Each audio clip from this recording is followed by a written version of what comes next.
Today, we're going to take a look at some aspects of supporting and sustaining the Royal Navy in the classic Age of Sail, i.e. the 17th to the 19th century, that, while either developed originally exclusively for the Royal Navy, or else identified and adopted into the Royal Navy and expanded upon greatly very early in that product or technique's life cycle, went on to lay some of the foundations for the Industrial Revolution, and indeed, in some ways, could be said to be some of the driving forces behind the revolution, because once a technique or a technology existed, it could either be put to other uses, or it could be expanded over in pretty much the use it was being used in the Navy, but into the civilian world, and all of this would help drive the growth of Britain as an industrial power, both in terms of what you could call a general industrialization of the British state, prior to the classic, steam and iron industrial revolution, and that steam and iron industrial revolution as well. Now, of course, this kind of topic is one that has several entire fields of study dedicated to it.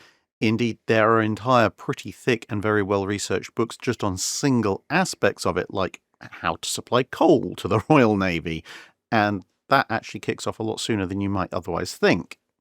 So, of necessity, this is going to be a kind of edited highlights run, pointing out some of these various techniques and technologies, and then, of course, you can go and look at them in a bit more detail, or if you want me to look at them in a bit more detail in a video, then highlight the ones that seem the most interesting to you. Now, with that said, let's start with cannon. The thing that in the Age of Sail you use to poke holes in the enemy to make them go away, sink, or possibly batter them down enough to capture them. At the start of the period that we're looking at, so for reference, that's the 17th to the 19th century, so the 1600s to the 1800s, cannon mostly are made of bronze. There are iron cannon, but these are far less reliable and have a very nasty habit of exploding in exceptionally lethal manners. Now, immediately, it should be noted that this problem of what happens when a gun fails actually will persist through the entire period. A cast iron gun, when it fails, tends to explode and scatter red-hot fragments in all directions, which is very bad for anyone standing in a good 100-foot radius. However, bronze, when it fails, tends to either bulge or split, and not a huge amount of fragments, if any, are released, which does make it a lot safer. But the rate at which these failures occur in iron guns does decrease over time, which is one of the factors in why iron guns came to replace bronze guns for the most part in the Royal Navy. And obviously, the supply of guns is very necessary to sustain the Royal Navy as it grows. But why does this drive an industrial revolution? Well, simply put, although bronze, as I said, does have a number of advantages, a bronze gun that shoots a given amount of shot can be made lighter than iron, because although bronze is actually slightly denser than iron, because of the aforementioned ductility and reliability, a bronze gun can be made to withstand a given amount of pressure using less material. Whereas cast iron being somewhat more brittle, you need to have substantially more material, even if the material is slightly less dense, and thus an iron gun is heavier. Bronze guns being lighter, obviously, this is good for loading up ships. It means, in theory, you can load more bronze guns onto a ship without overloading it. And in other circumstances where mobility of guns was very highly valued, such as on land, bronze guns would persist for longer. Bronze is also significantly more weatherproof. It's naturally rust resistant, whereas, well, iron rusts. Another issue is that bronze can be made with a much tighter fit. Thus, for a given amount of charge, you can get more performance out of your gun. The shot will either go further or it will go faster, but in the Age of Sail, you're more concerned about the greater power rather than the greater range, whereas iron guns have to have more windage, which will mean they are slightly less accurate and slightly shorter range, less powerful. So, with all that said, clearly everybody should have stuck with bronze guns. Except for two major problems. Firstly, bronze guns, or more specifically the bronze used to make the guns, was far more expensive than iron and became still more expensive as time went on. So in the very earliest part of the time period we're looking at, bronze cost about 4 times as much as iron did. Now, I say about 4 times as expensive. The figures for the cost of iron and the cost of iron guns and the figures for the cost of bronze and the cost of bronze guns in the late 15 and early 1600s vary quite a bit. And if you're looking at the most expensive iron and the least expensive bronze figures, it's about 2 times. So bronze would cost twice as much. Whereas if you're looking at some of the less expensive iron figures and some of the more expensive bronze figures, it's about 6 times. So you could get 6 iron guns for the cost of 1 bronze one, but the average tends to be around 4 times. But it only gets worse from there, because by the end of the 1600s, so going into the 1700s and the major expansion of the Royal Navy onto the global stage, bronze cost about 8 or 9 times as much as iron guns did, to the point that some of the larger ships, when they were fully fitted out with bronze guns, had the rather disturbing factor of the guns actually cost more than every single other part of the ship. So if the ship was lost, but you could salvage the guns, you'd actually have saved more than half the total cost of the warship. And this was due to a number of factors. Mining iron and smelting it was getting easier and easier, whereas for bronze you needed copper and tin, at least primarily. And while copper could be found in most nations, it was actually relatively rare in some fairly important ones. For example, France, a great naval power at the time, actually doesn't have all that much in terms of copper deposits. And copper is in demand for all sorts of other things. Later on in the Age of Sail, for example, copper would be in demand in large amounts for sheathing wooden warships against teredo worms and sea growth. And tin was even more rare. There were some countries that had very large navies that just flat out did not have tin. Now, Britain luckily did have tin down in Cornwall, but still, if you had to mine the tin and refine it, and you had to mine the copper and refine it, and then you had to bring those two together to smelt together into bronze, you can see why this would cost a lot more, especially in an era when transportation costs were proportionally much higher than I have iron ore, I smelt iron ore, I have iron, which can almost be pretty much done in one place. Also, for various geological reasons, iron ore deposits tend to be found, not all the time, but tend to be found somewhat closer to coal deposits than tin or copper deposits are. So even if you're using exactly the same fuel to fire up your furnaces, you're probably going to be able to source coal or refined coal, i.e. coke, or charcoal, or whatever it is you want to use, from a somewhat closer source if you are smelting iron than if you're trying to create bronze, and that in turn obviously further reduces your cost of manufacture. And not only were there other demands on copper and tin, but just simply put, even if you had copper and tin deposits tend to occur in much smaller quantities than the huge iron ore deposits that are scattered around the world. And obviously, A, this drives up price, and B, it puts a much lower physical cap on how many cannon you can actually produce, because even if you weren't competing with all the other demands for copper, tin, and bronze in 17th to 19th century society, if you can only create so much bronze, then you can only make so many cannon. Whereas the supply of iron seemed to be functionally infinite. It was just a matter of how many men were you going to throw down the mines. And so you have a situation where the Navy is growing, so there are more ships, which therefore need more guns. The ships are growing, so individual ships need more guns. And the bronze foundries physically probably can't make that many guns, and even if they could, it would cost more than the fleet to manufacture them. And thus there's suddenly a massive driver to develop cast iron technology, because now you can make as many guns as you like for relatively cheap. Now, admittedly, you can't reuse the guns once they're shot out, but they tend to last 2 or 3 times as long as bronze guns do anyway, and even though you can reuse the metal of bronze guns, you of course have to pay someone to remelt it and recast it. So not only has naval demand for cannon driven the technology of cast iron production, it's also driven it up to a large scale, because if you need 100 plus guns for your first-rate ships of the line, and you have quite a few of those, not to mention all the others, then everything from the iron mines to the iron refineries to the gun makers all have to be at a scale to provide the necessary armaments, and because the iron guns will wear out and need replacement, there is a constant turnover. And so, when people want something else made of iron, whether that be early parts for a steam engine, or railways, or carts to put on the railways, or any of these other things that we associate with the early Industrial Revolution, the industrial capacity to create these large iron castings in large numbers relatively quickly is already there. Now, let's take a brief look at overseas logistics, something we will come back to later on in different aspects if we have the time. But firstly, blockade. How does blockade help the Industrial Revolution?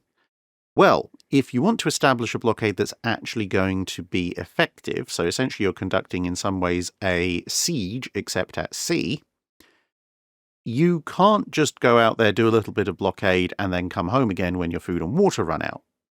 Because if you do, your opponent will very quickly go, okay, we have some supplies, we can withstand your blockade for however long it takes for you to run out of food, and then when you go away, we'll just bring more food shipments in, assuming they couldn't do so over land. Obviously, blockade duty tends to work better when it's easier, or perhaps only possible, to supply a port en masse using sea-based forms of transportation, such as the French port of Brest, or if you're blockading an entire country so certain critical elements can't get in. Now, of course, you could argue that, well, you could sustain a blockade by just rotating ships out as they run out of supplies. And yes, this is true. However, you would need a monstrous fleet to conduct a significant blockade of any port or even a country, because you are going to need multiple ships offshore at any given time to stop the enemy fleet just coming out and sweeping you away. And if you're blockading an entire coastline, that means multiple ships off multiple ports. So you might have dozens of ships on blockade duty, and you're going to need to have ships either ready to go or on their way to relieve the ships that are running out of food. You're going to have other ships that have already run out and just been relieved on their way back, and those ships that have made it back and are being resupplied and refitted. So you're going to need 4 or 5 times as many ships as you have out on blockade duty purely to sustain the blockade, and then you have nothing for convoy escort, home defense, etc., etc. And not even the Royal Navy of the Age of Sail had that many ships. And so this was something of a problem, until Admiral Hawke came along. Now, there had been various attempts to supply blockades to keep them going before, but Admiral Hawke formalized the system when he was blockading the French port of Brest by organizing regular sailings of dedicated supply ships made up of Royal Navy vessels that were specifically either built, bought, or commandeered for the supply role. And sometimes they were old ships of the line that weren't really suitable for combat anymore. And obviously contracting with civilians as well. Now, the big difference was that this was a organized, regular, patterned effort.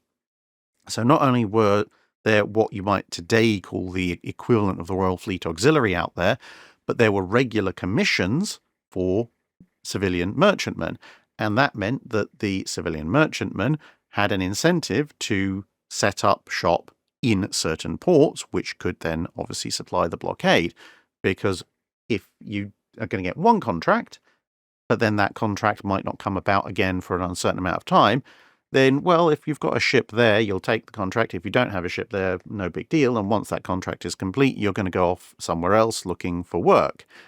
Whereas if you know that every 2 months a ship is going to be needed to sail with supplies for the blockade, you're going to go, okay, I'm actually going to keep a cargo ship in this port for that mission, because that's actually a fairly regular, well-paying mission. It also means if you know that a certain amount of beef, cheese, butter, peas, water, beer, etc. is being shipped out every, let's say, 2 months, then that means you're going to start to establish warehouses for regular storage, supply lines to bring materials to those warehouses. There's going to be a steady supply of work for the dockyards because you're going to need people to move those supplies to the ships. You're going to need people to prepare those ships to sail. You're going to need people to refit those ships when they come back. And as blockades escalate and people try to fight the blockades, potentially all of that is also going to apply to the supply and fitting of ships that are going to escort those supply ships. And of course, the blockade ships themselves, as they wear out, will need to be refitted when they get back and then fitted out again to head out again in good time. And so there's a regular churn of work, which means there's incentive to build up infrastructure, which means more money in the port, which means the port develops. And with more big fixed infrastructure, the port can do more interesting things, like supply and sustain regular voyages of trade to far-flung distant lands. And when someone says, hey, I've got this new technology I need to transport up the coast, or I have this new idea for an invention, but I need to acquire these things from overseas, instead of having to hunt around the country for a port that might have the right-sized cranes and then go to another port that might have the right-sized ship and persuade them to go from one to the other, and so on and so forth, you can now show up to a fairly large, bustling port and go, hey, one of these ships must be able to take me to where I want, and oh look, here's all the infrastructure needed to fit it. And yes, they're all available, and they're happy to go on these missions and bring me my materials or export my goods. So, weirdly enough, by denying one set of enemies trade, you are actually encouraging trade by your own people and by people who are neutral or friendly to you. Plus, of course, if you're blockading the other side in, it also means that most of their warships aren't at sea, which makes the seas safer for you and your friends, which again encourages mercantile activity, which in turn encourages industrialization. And related to all this, we have standardized spare parts. Now, famously, the Royal Navy pioneered the use of standardized, industrially produced, what you might call block and tackle, or pulleys, for their rigging. Previously, each of these was a hand-carved, artisanal piece, which A, took a lot of time and therefore was expensive, B, was in relatively limited supply, can you see the parallels with bronze guns here, and D, because they were handmade, every one was very slightly different. So if something broke or was shot away or rotted away, you couldn't guarantee that the spares you carried would actually fit. Or if they would, then maybe one or two of the spares you carried would actually fit, but you had no way of knowing exactly which one would fit, and you'd have to try and rig up several different ones until you found the one that matched. This obviously was not ideal for consumable items in a very large, very active navy, and so pretty soon an industrialized process of developing standard pulley blocks was invented, and these would be manufactured en masse relatively quickly, therefore relatively cheaply, and because they were now all of standard sizes, then if, let's say, your number 2 size pulley has broken or been shot away by an annoying Frenchman, you just go, oh, okay, I'll go down into my carpenter's store, usually in the bow of the ship, and I will pick up one of 3 dozen number 2 pulley blocks I happen to have, and I will pretty much guarantee that this is going to slot in and work just as well as the previous one. But what goes through these pulley blocks? Well, rope. And pretty much the same thing applies to rope. Rope could be made artisanally, sold by individuals, but very soon, during the Age of Sail, the Royal Navy started to develop what they called roperies or rope walks. You can still find in places like London and Portsmouth and so forth, roads called Rope Walk or buildings called the Ropery, and these were fairly significant investments because rope obviously has to be very long. Now you can splice individual ropes together, but that's not quite as strong as one continuous rope. And so these roperies or rope walks would be hugely long buildings, 1/4 of a mile, sometimes more, in which massive single ropes could be made and then sometimes bound up into even thicker cables for use aboard ships. Incidentally, one is still operational in Chatham Dockyard in the UK, and thanks to the way that they are manufactured as compared to modern machine-made ropes, they're actually superior pound for pound. And so the invention of these rope walks meant that you could have large amounts of rope, it was very strong rope, it was standardized rope, so it could fit your standardized pulley blocks, and that in turn meant that if you showed up to any port that the Royal Navy at least partially managed, and you went, well, this many ropes rotted, this many ropes were snapped by the weather, this much rigging was shot away by the enemy, we need 3 coils of half-inch rope, 6 cables of 2-inch anchor line, etc., etc., etc., then people just turn around and go, okay, we've got that in stock, that's not a problem. As opposed to before, where you'd have to be negotiating for, do you have any rope? Do you have rope of the correct size? Is it of the correct strength, or is it all spliced together? And of course, it would inevitably be attempts to sell people cheap rope, but that's why Admiralty rope tended to have specific coloured threads woven into it, so that you could tell that, yes, this was in fact a good rope, and you weren't paying new money for old rope. Now, how does this all drive the Industrial Revolution? Well, firstly, standardized manufacturing of parts. Very key for an industrial revolution. Once you've demonstrated the principle, it's very easy for it to be applied elsewhere, both in terms of wooden things like block and tackle pulleys, and in terms of other things like rope, because, hey, these guys have shown that we can take a machine, which would usually be driven by a big driving band in the loft, and then you'd have bands coming down to the individual machines to provide the rotational force.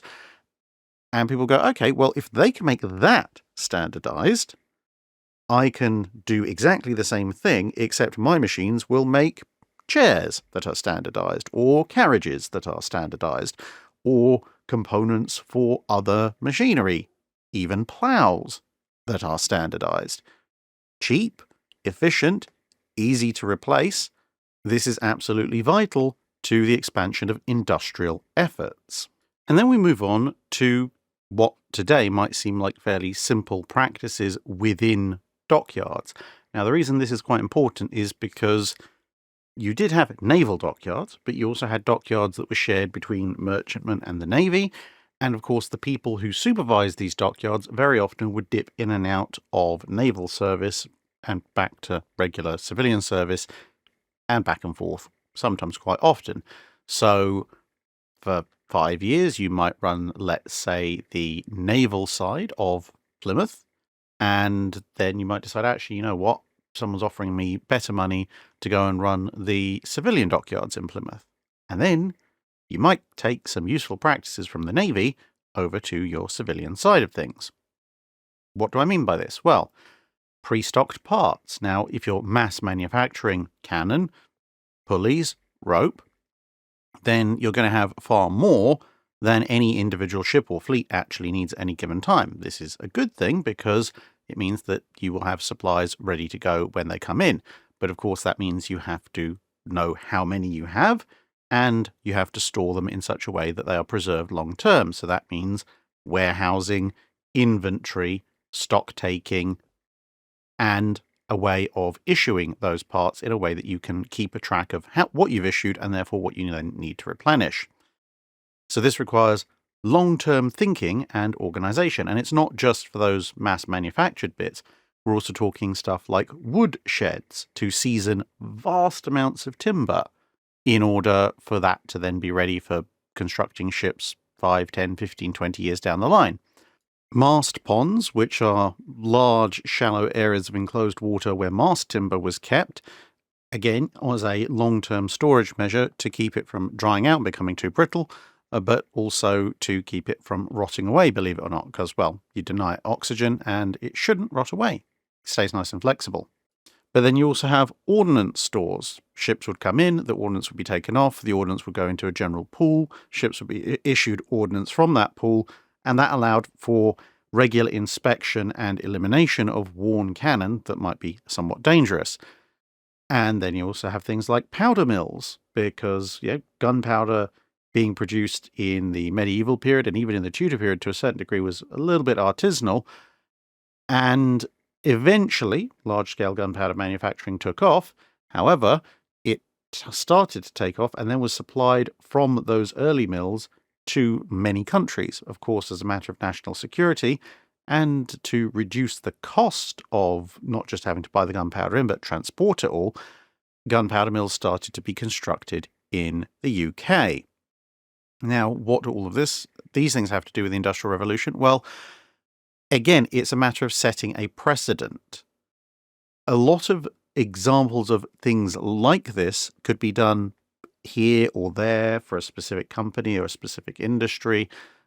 But when it came to the Royal Navy was large enough and widespread enough that if it adopted a practice, that practice could then be found all over the place, all around the country, and it would approximately be the same almost anywhere you went. And that meant the idea was much more likely to spread. And as people retired from naval service, they had an idea how to run that system. So if you had been, for example, the warehouse manager in charge of issuing mass-manufactured pulley blocks or assessing and graduating various guns and then reissuing them, and then you went over into civilian life, and someone had a fairly standard chaotic way of organizing things, you might sit there and go, well, hang on a minute, when I was in the Navy, we did things this way, and this was really efficient. And then magically, Joe Bloggs' bakery has an exact tabulation of exactly how many loaves of wheat bread, rye bread, spelt bread they have, how old each loaf is, how many they sold, which ones are selling more often, therefore which ones they should produce more, etc., etc. As well as, obviously, local sources of supply for things like gunpowder, mast timber, etc., all of which are obviously very helpful for merchant shipping at the time as well. Another way, and probably the final one we'll look at in this video, that the Royal Navy had to set up various chains of supply to sustain itself and then unintentionally drove the Industrial Revolution in Britain was in terms of supply of basic materials. And this could be all sorts of things. For example, cloth. Naval sailors needed cloth to make clothes. And while standard uniforms were not really a thing for a very long period of time, and they started to come in first with officers, there was a generally accepted grade of cloth that most sailors would use to either have clothes made for them or make clothes themselves. And then once uniforms started to come into place, obviously a lot of it involving blue, then both officers' uniforms and later sailors' uniforms would have a very high demand for certain types, colours, and grades of cloth. And with the sheer numbers of sailors in the Navy, that meant somebody had to start spinning up regular continued production of large amounts of specific grades of material. Whereas, of course, civilian fashions could wax and wane, and various circumstances would dictate different types of cloth, because of the small numbers of nobility who could afford really expensive stuff obviously aren't going to need, on an industrial scale, particularly large amounts of that cloth, whereas the general populace, well, a farmer, a miner, or a weaver are all going to need different kinds of clothing for their jobs. So although there might be a lot of them, they are widely scattered and have a very different set of demands depending on where you are in various regions. Whereas for sailors, it's no, we know they're going to need this, and that is all they're going to need. Well, they might want more, but that's all they're probably going to get. But it's not just cloth making.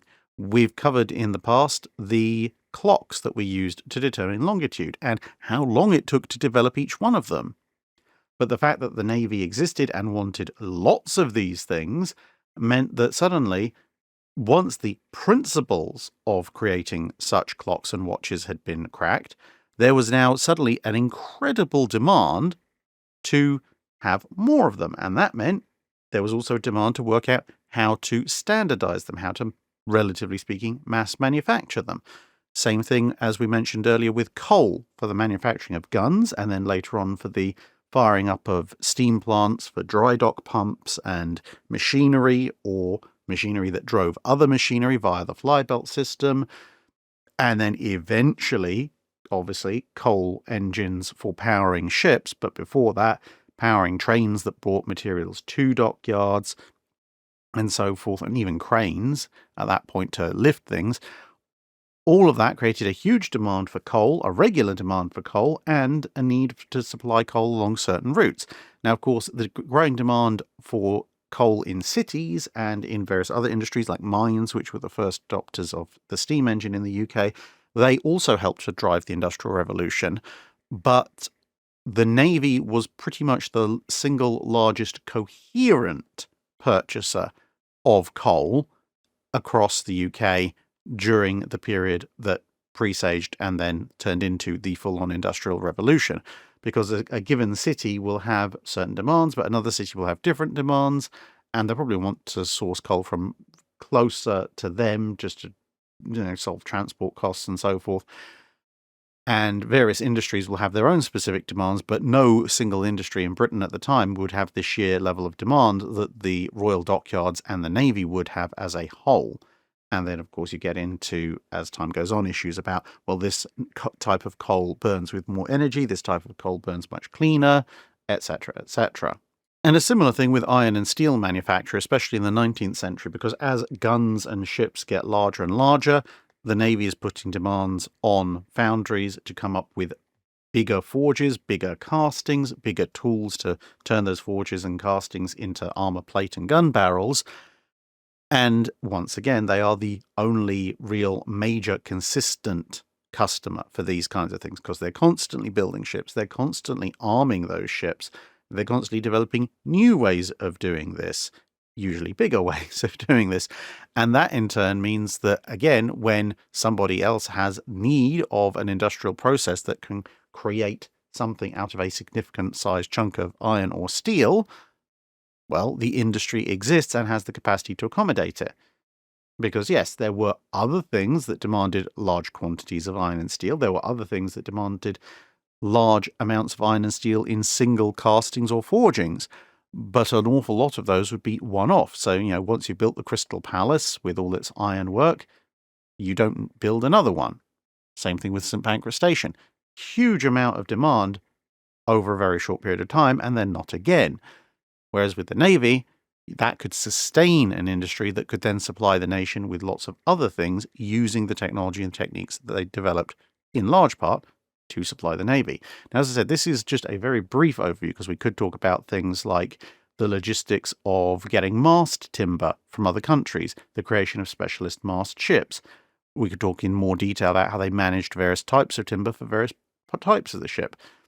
Dry docks, steam pumps for the dry docks, as they came in mines first, various kinds of heavy lift crane, the transport routes to get all these logistical items, whether they be wood, coal, food, beer, etc., to the ships and to the ports. Stockpiling and issuing food and how that evolved over time in the Navy. How they instituted pay regimes that would allow family members of sailors to claim part of their wages and keep all the necessary accurate records for this. The creation of uniform sets of models and plans to allow classes of similar ships to be built rather than everyone being a one-off. All these other things and more were all involved in supplying the Royal Navy, and again, because of the sheer size and scale of the Navy and the consistency of their orders, helped set the stage for the Industrial Revolution. So hopefully you've enjoyed this relatively brief overview. If you want me to dive a little bit deeper into specific topics within this overview, then let me know in the comments below and we'll see what we can do. But bye for now. That's it for this video. Thanks for watching. If you have a comment or suggestion for a ship to review, let us know in the comments below. Don't forget to comment on the pinned post for dry dock questions.